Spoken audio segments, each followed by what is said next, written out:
Today we've got a great malicious compliance story involving negotiating a salary with the boss of a company. We'll get into that in a bit, but first, critical error, temporary solution, no longer temporary. Years ago, I was working on an IT contract with a bunch of some of the worst managers I'd ever encountered. Malicious compliance, we discussed renewal of my 1-year contract and they said no, I was too junior. It was one of my first IT contracts. But they set me an impossible task and demanded that I finish it in the few weeks I had until my contract ran out. I told them it was impossible, but they insisted they only needed a temporary solution, so I should be able to do it. If not, I would face disciplinary action and they would give me bad references for not being able to do the job. So I complied and set myself to do it, but I would do it with an extra bit of functionality, like a sting in the tail. Here's the full story. They demanded that I develop a system for them which was way out of scope for what I was being paid and job description. It would require a huge amount of effort and stress. They said I can't get paid anything extra for it because it was only a temporary solution and that at some point in the future they would get real professionals to come in and set up a real and permanent solution. I did it anyway, out of a misguided youthful sense of duty, and it was a massively good learning opportunity, but it took its toll on my mental health because of the bullying and threats and zero gratitude when I delivered a fine product that surpassed everyone's dreams.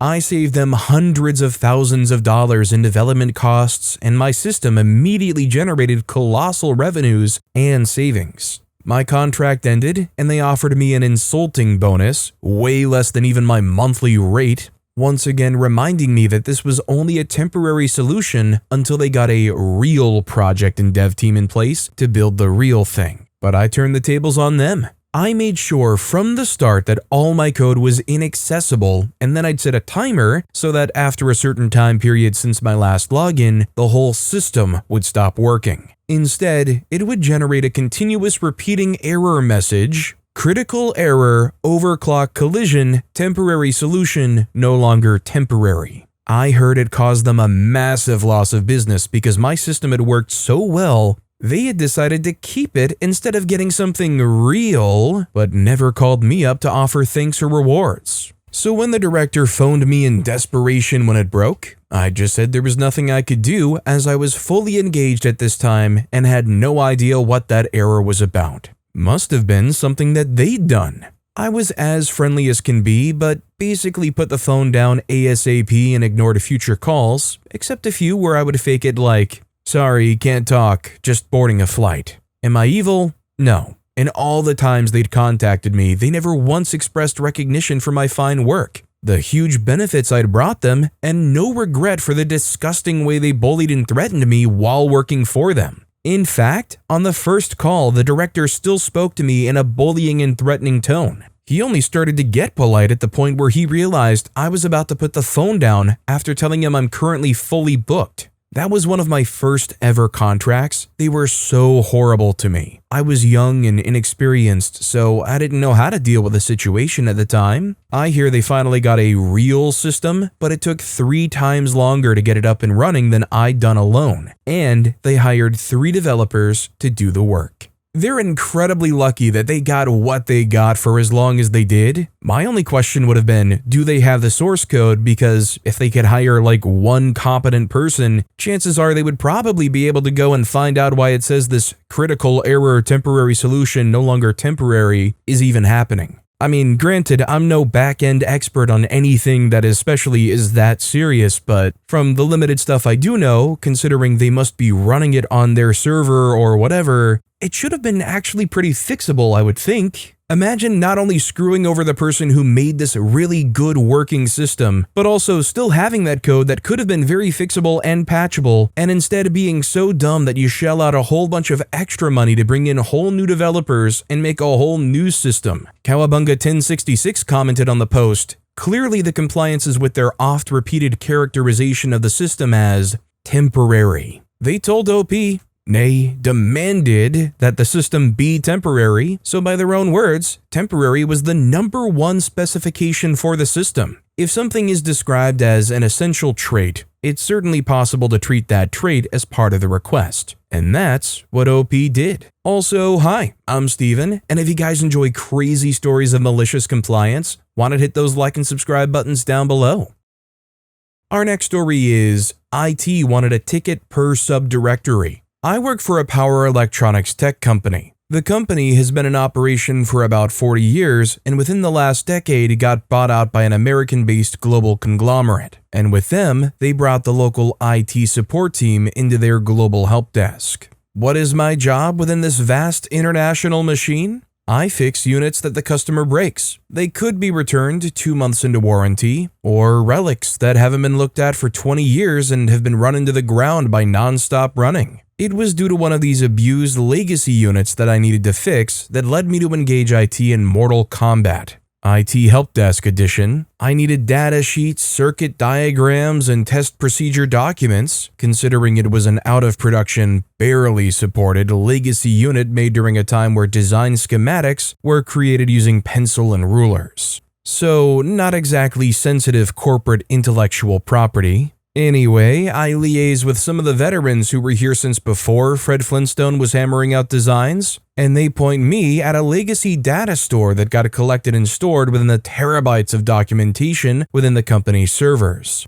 And of course, I do not have access. Inside the company folder, product folder, test folder, and finally VCRM. Something like that. I put in an access request with IT, and after a week, I get a response stating that after consulting with the global head of IT, they had approved access not to VCRM, but instead 2 folders deeper. The _series folder inside the XR folder, which is inside VCRM. Well, that's great. It's not the product I had in front of me. Additionally, they had only given me access to that root directory, not all of the subdirectories within. So really, I had gained access to nothing except some folder names. I'd already been delayed a week, so I fire back with as little sarcasm as I could muster, something along the lines of, "Okay, thanks a bunch, but I'll need access to the entire directory and all subdirectories within each product series." They reply, "Unfortunately, you'll need to submit individual tickets for each drive location due to IT policy and data protection initiatives."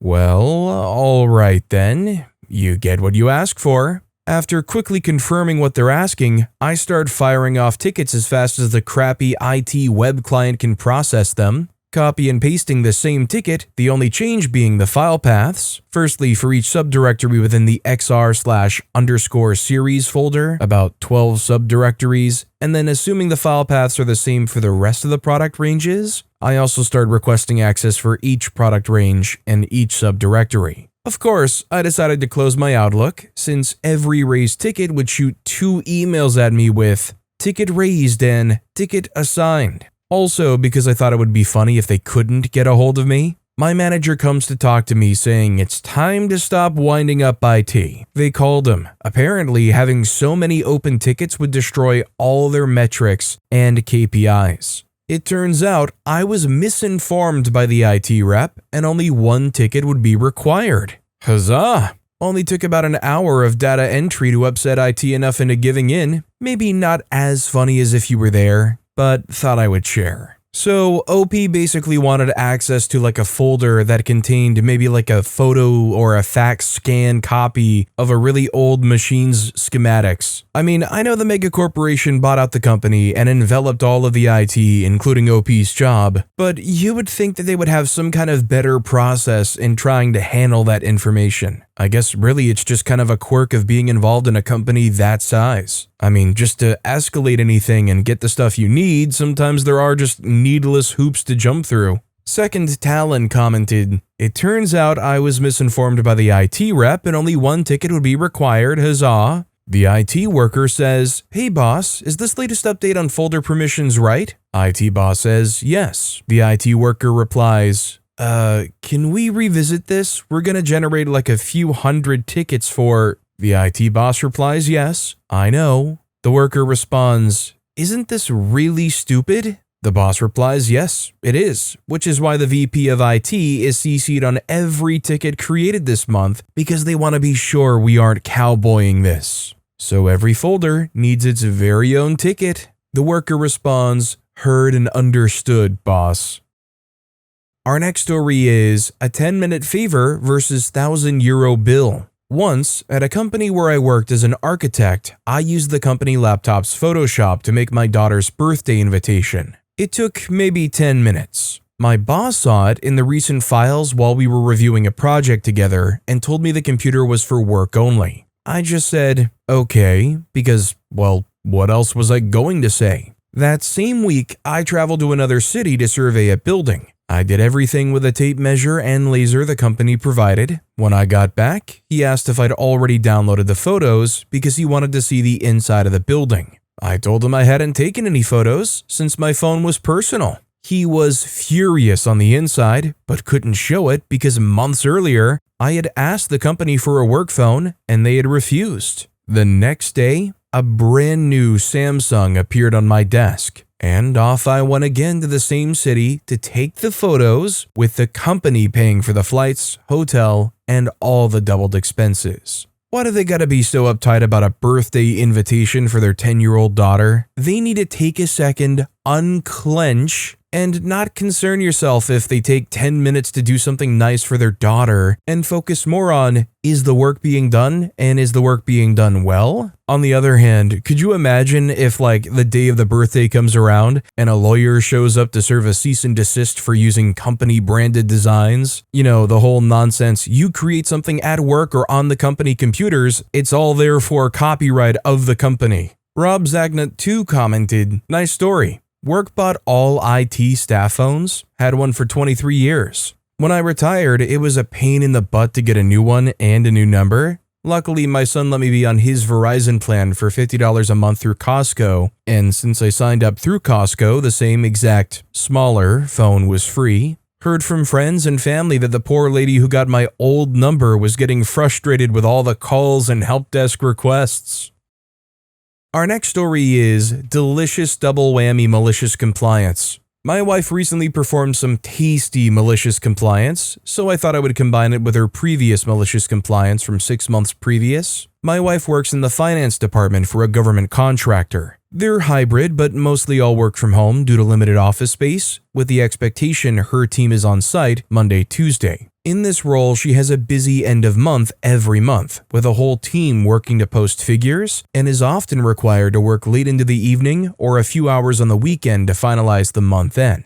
This is important for later. Due to insane commuter traffic, she prefers to start at 7 and finish at 3 p.m. so that the commute is 30 minutes instead of an hour or more, each way just sitting in congested traffic. 6 months or so ago, Minglement issued an edict requiring core hours, 8 to 4 when in the office, and more in-office days. My wife emails management stating that requiring her to sit in traffic for a wasted additional 4 to 5 hours a week would mean her evening and weekend flexibility would no longer be available. Cue a management response of team player blah blah. My wife responds with a breakdown of time within her paid 40-hour week and how the flexibility established and continued since COVID has benefited the team, but as that flexibility is being reduced, it has a natural effect on her flexibility. They insist. So she leaves the office after core hours, gets stuck in traffic, and suddenly misses the end-of-day Teams call. Of course, Minglement don't appreciate this reality, but she has the emails of their insistence, can't control traffic patterns, and Minglement doesn't want to schedule the meeting earlier. If they want her on the call, either she reverts to her original schedule,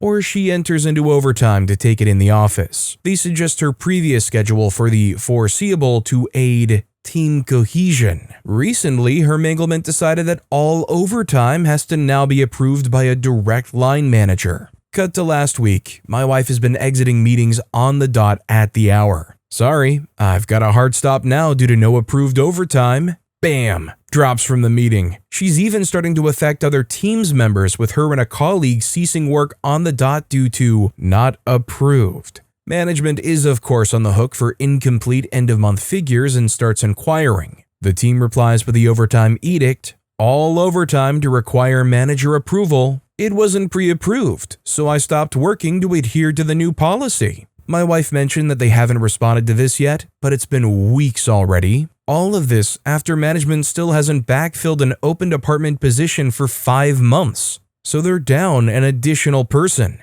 I'm now thoroughly enjoying her work stories and think reading this up to her over the years may have had a positive impact. To be honest, I kind of feel like this is almost common sense compliance. You're not getting paid overtime, they'll probably even make it like a big issue if you do stick around. So yeah, you're just gonna leave at the drop of a hat and explain exactly why. And yeah, if you're stuck in traffic, it's not like you're gonna break out your laptop or your phone right there on the passenger seat and join the Teams meeting. At least I wouldn't. No C1173 commented, "Love that she just dropped straight out of the meeting at closing time. What a legend."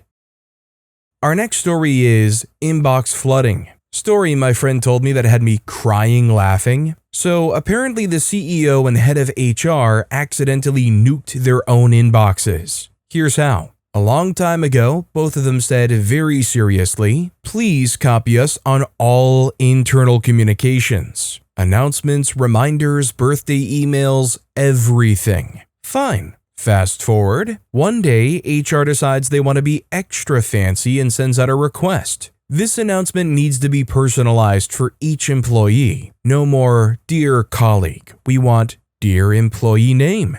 Okay, sure. So the HR team hits send on this personalized announcement to the entire company and CCs the CEO and head of HR just like they demanded. You can probably see where this is going. Every employee gets their own unique email, and the CEO and head of HR, they get every single one. Hundreds, maybe thousands. Their inboxes basically turned into a slot machine stuck on jackpot mode. They caused their own small apocalypse, and HR was just following instructions. Would anybody else in this situation be trying to desperately find any other reason to just send out a needless email at so-and-so, just double-checking that the all-hands meeting is still at the same scheduled time that it always is, or CC so-and-so, "Hey, just checking how many bathroom breaks are acceptable during a normal work shift?" You know, just nonsense to fill up their inbox a little bit faster. Go Gators Forever commented, "The worst email screw-up I witnessed was for a company of about 15,000 employees when someone sent an innocuous Merry Christmas email and had left the to addressee field blank." Evidently, back around 2005, Exchange had a default setting that automatically sent blank to field emails to every address in the global address list. The real trouble began when many people kept hitting reply all to either say, "Thanks," or "Please remove me from this email." That simple email shut down the entire on-premise Exchange service, which crippled all workflow-based systems that relied on email. It took over a day to restore service. Needless to say, the Exchange admin plugged that empty addressee hole. Our next story is short and sweet. This one isn't very high stakes, but somebody got less ounces, I'll tell you what. I work in a deli and a grocery store that's changed ownership lately. We're trying to go the extra mile because we now have more suitors to buy out our company yet again. I ring up chicken tenders for this customer, along with a small soda they ordered. I scanned a small soda and chicken tenders by weight. I decided to give the customer a large cup just to be nice. The customer is surprised by the price of the chicken tenders, which was highly accurate, and noticed a large drink. She said to me, "Hey, are you dense? I ordered a small drink. Give me a small." I put the large cup back and get her a small one. Just then, she looked and said, "Excuse me, the price didn't change." "I know. I ring you up for a small. Here it is." The malicious compliance came in the fact that I knew that she would expect the price to come down, but it didn't. She turned and walked off in a huff. And after all that,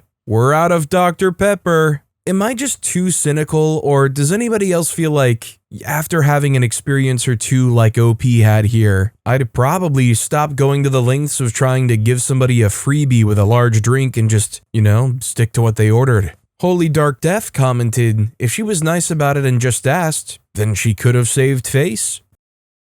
Our next story is emails and permission. The fallout just happened, and this compliance seed was planted a couple of weeks ago. My boss likes to send tasks via email, but to a group of employees, and tells us to figure it out as far as who will do what. To further complicate it, when someone does volunteer to do a task, he will then tell you to make sure it's okay with the rest of the team.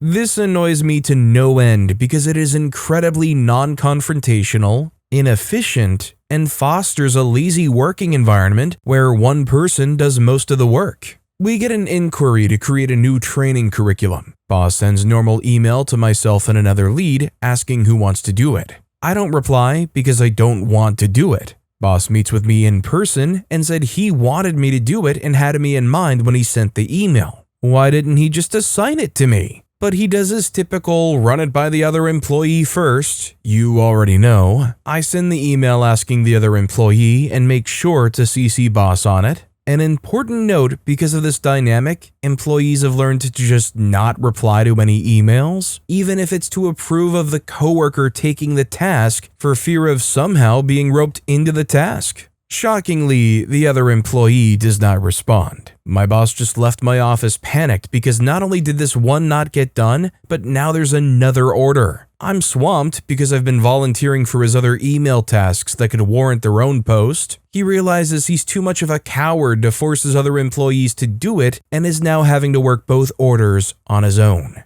Friday Eve got a little better. I do not understand how this place is supposed to function. I mean, is it supposed to function? You don't, as the boss, hand out tasks and say, "Okay, kids, go ahead and divide it amongst yourselves. Let me know how it goes." You want to create a terrible working environment where all of your employees do not respect you and honestly probably don't expect to be given much work. You do what OP's boss does. I mean, OP's boss is out here like Captain Pushover. You know, employee that I keep employed and pay their salary. It would be nice if you could do this work. The employees around there are probably like, come on, double it and pass it on. Coder Joe 1 commented, your boss should be up for the Mismanagement of the Year award. Slow Sector 4104 replied, also known as can't manage their way out of a wet paper bag. I had a boss like that. The stress of managing the company from the bottom was going to end me. Our next story is, you want to review every client interaction? Perfect, your inbox is about to blow up. I've been working at this small marketing agency for just over a year now. It's my first real job after college, and I've been thrilled to have actual clients and responsibilities. Well, I was thrilled until we got a new account manager, Debbie. Not her real name, obviously. Debbie came from one of those corporate mega agencies where apparently they micromanage the living daylights out of everyone. From day one, she had concerns about my communication style with clients. Mind you, I'd been praised by these same clients for being responsive and helpful. Last month, after I sent what I thought was a perfectly normal email to our biggest client about a small scheduling change, Debbie called an emergency meeting. From now on, I need to approve all client communications before they go out, she announced with that fake smile managers use when they're being unreasonable but pretending they're helping you. Everything. Emails, phone call notes, text messages, meeting agendas. Send them to me for review. When I pointed out that this would slow down our response times, she just waved her hand dismissively. It's about quality control. Better to be right than fast. Fine. You want all communications? You got it. I started that very afternoon. Every single thing. If a client asked what time a call was scheduled, I drafted an email response and sent it to Debbie. Awaiting your approval on this time confirmation. If a client texted asking for a quick file, I'd screenshot it and email Debbie. Please approve my response to this text message. I even created a special folder in my drafts called Awaiting Debbie's Approval and set up an automated counter. By the end of day one, I had sent her 17 approval requests. By the end of week one, it was over 100. The best part? I stopped answering my phone when clients called. Instead, I'd let it go to voicemail and then email Debbie, Client X called about Y. My proposed response is attached. Please approve. After about 2 weeks, Debbie was drowning. She'd fallen behind on approving my communications, which meant clients weren't getting responses. They started escalating to her directly, which doubled her workload. The breaking point came when our biggest client emailed both of us complaining about delays. I responded to the client with, I've forwarded your concerns to Debbie for approval of my response. Once approved, I'll get back to you promptly. The next morning, Debbie stopped by my desk looking exhausted. I think we need to adjust our approval process, she said, trying to maintain her corporate dignity. Moving forward, just use your judgment for routine communications. Only send me things that involve project scope, timeline changes, or budget discussions. Are you sure? I asked innocently. I have about 30 draft responses waiting for your review right now. She visibly cringed. That won't be necessary anymore.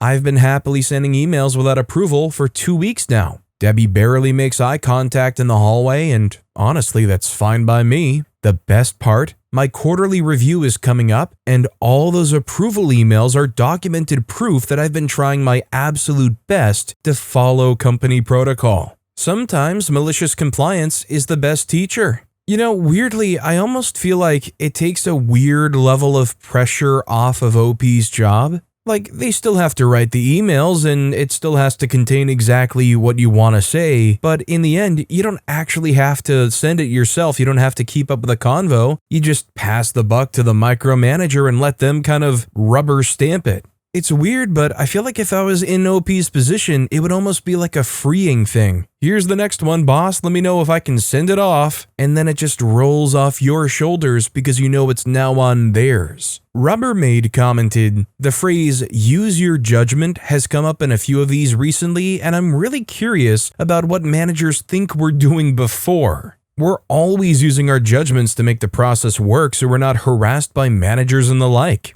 And it's usually a similar event where the manager drowns in work they created unnecessarily. No idea how these people get promoted. Our next story is, look for other jobs and see how much they offer? Sure thing, boss. I spent a few years at this company. The pay there is not as competitive, and we all got measly 2 to 3% raises each year. Nothing close to inflation levels. I'd been in a starter position and still studying on the side. So I agreed with my boss already a couple years ago that I would get a promotion once I graduated. Well, last September I graduated and asked for my promotion. I had looked over the worker union salary statistics, and the median would be around an 18% bump for me. I didn't expect to get that much because, besides them being cheap as freak, the economy was bad, and they had just downsized like 15% of the staff in July. Luckily, I'd gotten myself into a strong position of being one of the only ones left with some unique skills, so I survived the downsizing. Anyhow, I show my boss a copy of the statistics and ask for the median. Boss scoffs and proceeds to fight as hard as he can to justify lowballing me. He says several things baffling to me, not limited to, dang, you're rich, bro, about my salary. No, dude, I'm really struggling in this economy. If I give you more, you'll just spend more. Not your concern what I do with my well-deserved money. No one at that level makes that much here, and that the statistics must be wrong. I later went around the office to find colleagues in that level. First coworker I ask earns exactly what I asked for. Brought up some concerns about my communication, petty things like me not replying to a colleague's email for like 3 days. 3 days during which I was off-site to give a course somewhere. But my favorite thing he said to me was, you can go look for other jobs to see how much others are offering. You'll see it's not going to be any better. He lingered on my salary adjustment until December, negotiating with HR, and then finally offers me 11%, which is around what I actually expected. But there's a catch. Next year, I would not get the usual 2 to 3% salary adjustment like everybody else. What the heck? I told him, deal. You see, I had taken his advice, or rather called his bluff, and was already getting quite far in interviews. Come January, I land an offer from the top company in our field. Think Google, Apple, offering me what would have been a 35% bump. I hit my boss with the news. He promptly panics, says they want me to stay. They need me. My performance and development have been great, etc., but they can't match that offer because not even top management makes that much. I obviously didn't believe him, but I said, I understand it's not fair that I earn more than everyone else. Just do your best. He runs to the top boss's office, and somehow, within 30 minutes, they magically found budget for a 30% raise. Perfect. Now I had leverage to negotiate an even better offer from my future boss. After all, I'd already made my mind up to leave long ago. I'm willing to bet if there was even an inkling of willingness in OP's body to stay, if they could give them an actual good salary negotiation, it immediately disappeared when they hit OP with a nonsense bull, "Not even top management makes that much." OP already caught you using that one in a lie. You know it's a lie. I definitely wouldn't want to stick around in a place where you routinely lie to your employees in order to smother their salary. Real Ultimate Popo commented, "There's a reason that people don't show loyalty to their employers anymore. Stupid BS like this, not paying people what they're truly worth. You took their advice and are so much better for it. Well done." But with that being said, that's all the time we have for today. Now, if you want to hear another absolutely crazy malicious compliance story, check out that video on the left. Or if you missed my latest video, check out that video on the right. That said, I'll see you all next time with some more stories.